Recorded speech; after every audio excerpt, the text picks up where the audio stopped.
All right, I'm going to go ahead and get started on the final presentation of the semester. Thank you for everyone who's watched and commented. It's definitely been interesting to get to this point. Today, we're going to look at scanning a hidden server for discovery and examining the results of a GVM report on security issues of that server. Specifically, I'm going to cover different tools that I used in host discovery and scanning, give an overview of the results of the host discovery, go through the scanning process, and then touch on the different vulnerabilities that were found and the remediation needed. The tools I used were Nmap with the commands sudo nmap sn 192.168.1.1/24 for host discovery on the subnet, and sudo nmap S P dash T4 for speed 192.168.1.30, which is the target. Additionally, I used netdiscover using sudo netdiscover r 192.168.1.124 for host discovery and Greenbone vulnerability manager. The first step was to run a basic nmap scan for host discovery using the SN, that's a lowercase flag, to disable port scanning on a focus only on disable port discovery and focus only on host discovery. And just like everyone else, I got the same 6 IP addresses. Point 1 is the default gateway, point 5 is the Ubuntu server I've been working on all semester, point 20 is the Windows server from the semester, point 30 is the hidden Linux server, point 250 is the InfoSec infrastructure, and point 99, which is Kali machine. Oh, look, there's another one, 192.168.1.10, which is the additional Windows server. I was finally decided to join the party. Better late than never, I guess, but as everyone is aware by now, the server has had issues throughout the scanning, so it's just going to hang out. But I did find it, so yay. And since I already planned on explaining the methodology for trying to discover all the hosts on this network, I'm just going to keep going as if I had not stumbled upon the hidden Windows server. This is the same netdiscover scan that I ran 10 times trying to find the Windows server that has now suddenly decided to appear. But as you can see, running a different scan, I found the exact same hosts using 2 different tools. Back to the actual scan though.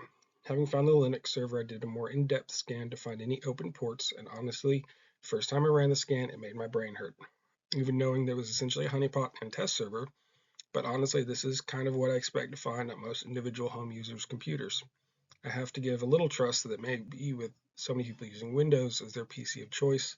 They have some configuration right out of the box protecting them. We just have open ports everywhere, and looking at the services listed, several immediately stand out as vulnerabilities such as Telnet, Shell, MySQL, TFTP. So this is a great example of exactly what not to do. After many hours of troubleshooting to figure out why the scan was not working and scan configurations were not loading, I did finally get to work. GVM works through predefined scan configurations. They're imported through the command sudo greenbone feed sync. This was supposed to give the instance running all the information needed to run scans, including port lists on what to scan, what configurations, and what vulnerabilities to look for, etc. The process involved updating GVM and then using the previous command to sync the scan and scan configuration libraries to examine the target server of 192.168.1.30, which was honestly, as everyone knows, the worst part of the process. Because after so many hours trying to force the update process to go faster, or even just find out if it was working, scan configuration suddenly just showed up. I did not even refresh my browser. They were just there, and I was able to run the scan. And I got the results the day before the first part of the assignment was due. GVM uses a proprietary severity scale called the Greenbone Severity Rating to analyze and give priority to any vulnerabilities found in a scan. It is largely based on the Common Vulnerability Scoring System, CVS version 2 or version 3, CVSS version 2 or version 3. Greenbone attempts to reflect real-world risk more accurately for each vulnerability by applying additional analysis for the individual environment being scanned.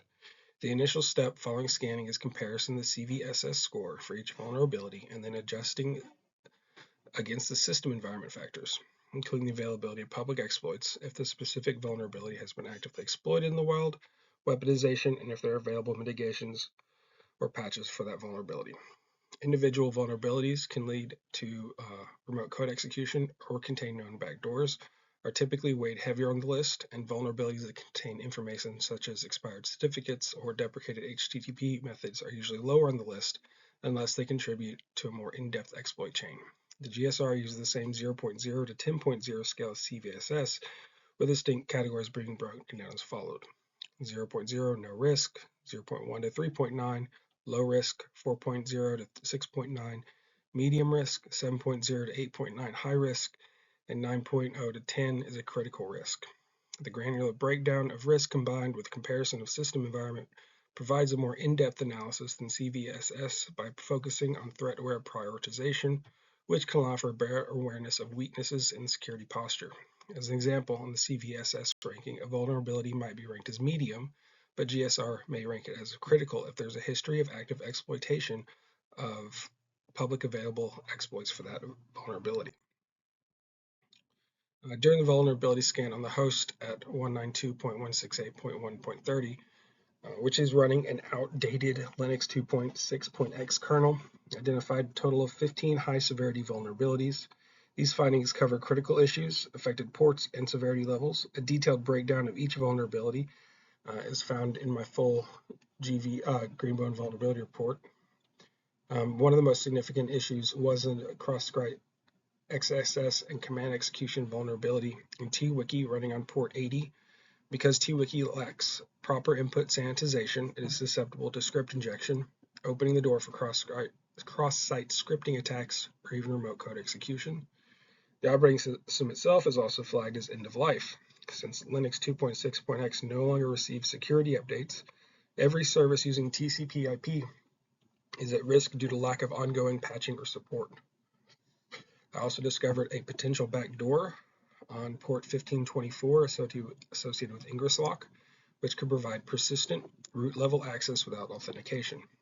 Similarly, port 8787 was running distributed Ruby, or dRuby, where unsafe deserialization and missing input validation could lead to remote code execution and full system compromise.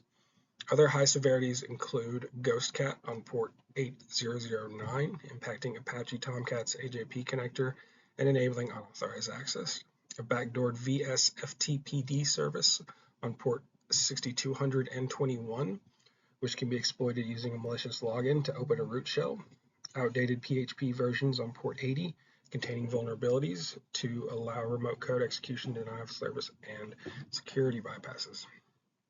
Additional issues were discovered on port 3632 distcc, enabling remote shell command execution. PostgreSQL is using default credentials on port 5432, and authentication spoofing backdoor in Unreal IRCD on port 6697, and unrestricted FTP brute force login attempts on port 21. There are also some default configurations and dangerous functionality across several services, including Java RMI on port 1099. Dangerous HTTP methods, put, delete, and trace are enabled on port 80.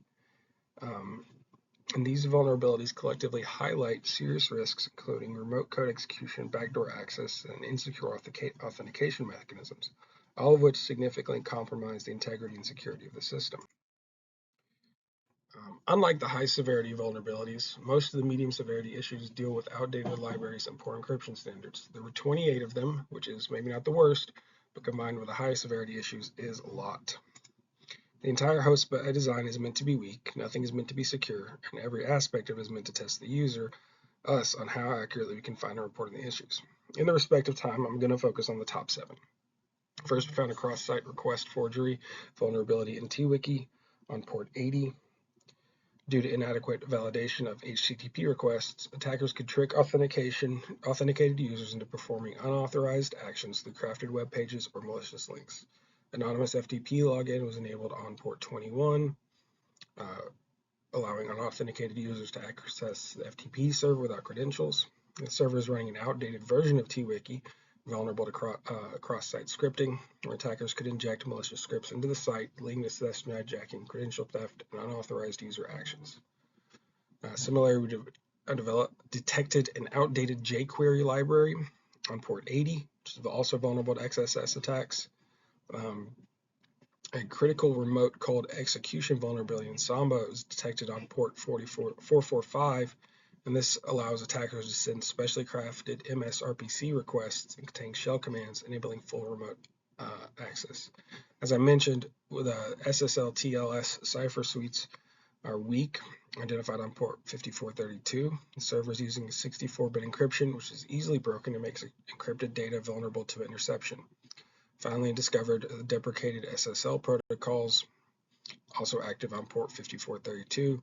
These outdated protocols are susceptible to well-known attacks like Poodle and Drown, risking the confidentiality and integrity of communications. Each of these vulnerabilities further weakens the system's security posture and should be addressed to prevent exploitation. Securing the Linux host can be broken down in two main areas: general best practices and specific fixes for the unique vulnerabilities that were discovered. It's going to be broken down into the high severity and then the medium. The general fixes aim to harden the overall system, while specific fixes target individual threats that require extra attention beyond normal hardening. First, we need to make sure all software is fully patched and updated. This step will immediately close vulnerabilities linked to services like GhostCat, PHP, DRuby, OpenSSL, DistCC, Unreal IRC, DNV, SFTPD. However, simply patching won't fix the fact that the underlying Linux distro is past end of life. Upgrading to a supported modern operating system is a critical part of securing the host. Next, it is important to disable or restrict any unnecessary or unused services. This will clean up vulnerabilities tied to IngressLock, DistCC, DRuby, Unreal IRC, unused HTTP methods, and RMI. Running another in-map scan will show which ports and services are active, allowing us to systematically shut down anything that's not essential. After patching and service cleanup, the third step is to implement firewall rules. We need to allow only trusted IP addresses and required port. This not only hardens services like DRuby, PostgreSQL, and FTP, but also help limit future attack services. It's important that firewall changes come after the initial cleanup so we can see and address any hidden weaknesses before we lock down traffic. Strengthening authentication is another key step. Postgres is currently vulnerable to default credentials, and FTP services are exposed to brute force attacks. Updating all passwords and, if possible, adding multi-factor authentication will significantly improve defense. For the web to servers, HTTP methods need to be disabled, enforce strong access controls, validate input and output, and address secure headers. These changes will address vulnerabilities tied to TWiki, PHP, and insecure HTTP methods.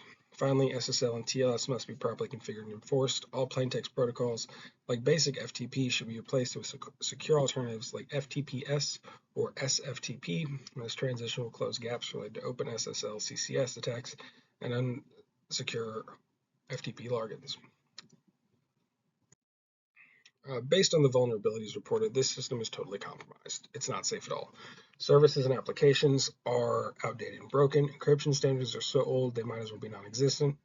I believe I've covered just enough how bad the operating system, being 13 years old, is. Firewalls are just letting any communication through, especially the ones from services that have known backdoors and affording no protection at all.